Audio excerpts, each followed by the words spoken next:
आता पुढची बातमी आहे ती म्हणजे राज्यामध्ये अवकाळी पावसानं थैमान घातलेलं आहे आणि वादळी वाऱ्यासह आलेल्या पावसामुळे पिकांचं मोठं नुकसान झालंय। नाशिक जिल्ह्यातील मालेगाव, मनमाड, येवला इथल्या भागातील पिकांना मोठा फटका बसलाय। दुसरीकडे संभाजीनगरमध्ये 2 दिवसांपासून सुरू असलेल्या पावसानं आणि ढगाळ वातावरणामुळे शेतातील गहू, मका आणि हरभरा या पिकांचं नुकसान होतंय।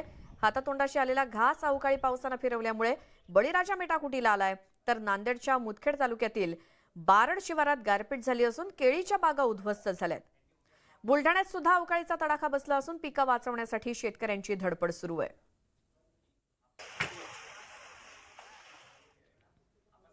तर विदर्भ, मराठवाडा, पश्चिम महाराष्ट्र अवकाळी पावसानं या सगळ्या भागांना झोडपून काढलंय। अजूनही 3 दिवस अवकाळी पावसाचा इशारा हवामान विभागानं दिलाय आणि अवकाळी पावसाच्या नुकसानीचा मुद्दा विरोधी पक्षनेते अजित पवारांनी सभागृहात उचलून धरला। नुकसानीची पाहणी करून तात्काळ नुकसान भरपाई देण्याची मागणी अजित पवारांनी केली, त्यावरती मुख्यमंत्री एकनाथ शिंदेंनी उत्तर दिलं।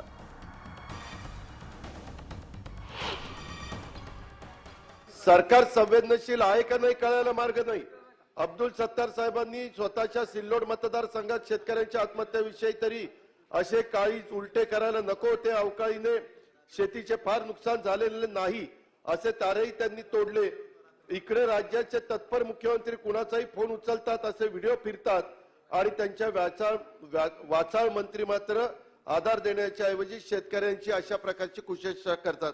अध्यक्ष महोदय, कसं चालेलो, आम्ही देखील शेतकऱ्यांचा प्रतिनिधित्व करतो, आम्ही पण शेती आमचा मूळ व्यवसाय।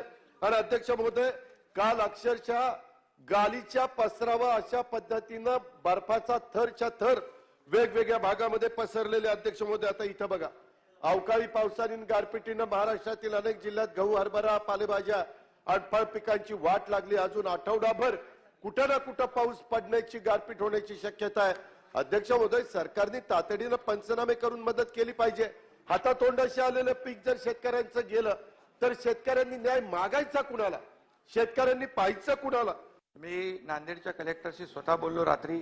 नांदेडचा कलेक्टर आता स्वतः अर्धापूरला आणि मुदखेडला स्वतः गेले, ते तिथे पंचनामे सुरू आहेत।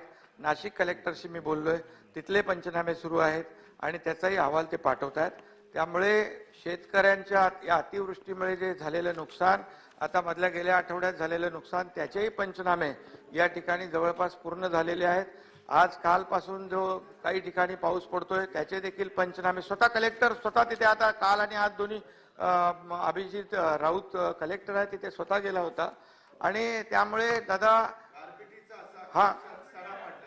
त्यामुळे शेतकऱ्यांच्या मागे आपण उभे राहणारच आहे, राहिलोच आहे ना। आणि त्यामुळे जे सगळे नियम निकष डावलून आपण त्यांना पूर्वी देखील मदत केलेली आहे आणि आजही आपण मदत करतोय। त्यामुळे बिलकुल काळजी करू नका, शेतकऱ्याला हे सरकार वाऱ्यावर सोडणार नाही।